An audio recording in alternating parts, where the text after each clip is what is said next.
name's Dr. Erica Sarr, and I'm here at the IITAP conference this year to talk about co-occurring video game addiction with sex-addicted clients.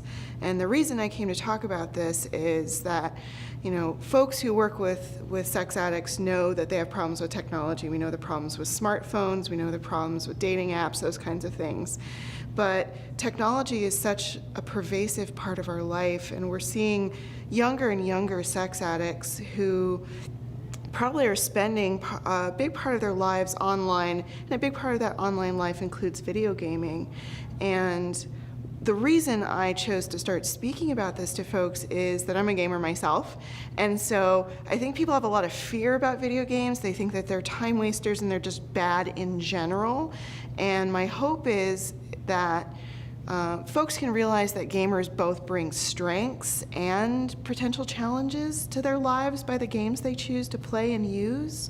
So some of the strengths that gamers bring is that games can help them build a sense of community. If you're somebody who lives far out in a rural area and there's nobody around who's really like you, if you're disabled, if you're a veteran and you're serving overseas, video games can give you connection to people that's really important.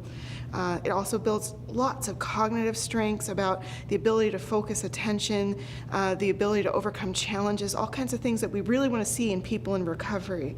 Some of the challenges, though, that we see is that technology is more and more built to be addictive, because the more we can get you to come back and pay us 99 cents for an extra life, or get you to log in every day so we get more ad revenue on a particular game. They're building games so that people will do that, and if people are already predisposed to addictive processes, sometimes they struggle with that.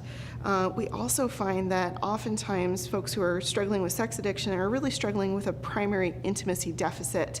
And so some of that connection that I talked about earlier, where you can find people to be connected to, what they find is they stop trying to make that connection with people in the real world, and they just pick to be in connection with those people online, and because they find it too scary or too difficult to try to venture outside of that comfort zone. And that's not what we really want for anybody. We want games to enhance your life, not replace your life.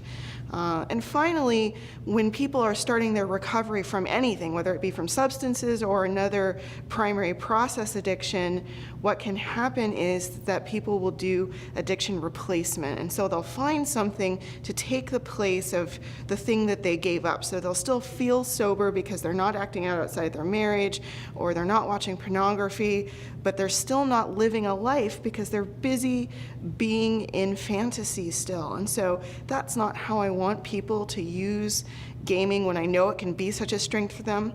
One of the things that I want to encourage, if there are therapists, looking at this and thinking about this, is that gamers are a culture. And so to simply ask, like you ask an alcoholic to just give up alcohol, it's much harder when somebody is, say, an owner of a vineyard or a bartender, because there's some components of their identity that they might really struggle with. Gamers are a culture, and if you ask gamers to just stop gaming, they're likely not going to do it. And so what's really important is to think about, what is the function of gaming in your client's life? Or if you're maybe an addict, what's the function of gaming in your life? What do you get out of this? How can you get those needs met in ways that enhance your life rather than make it smaller? Hopefully this was helpful, and thanks so much.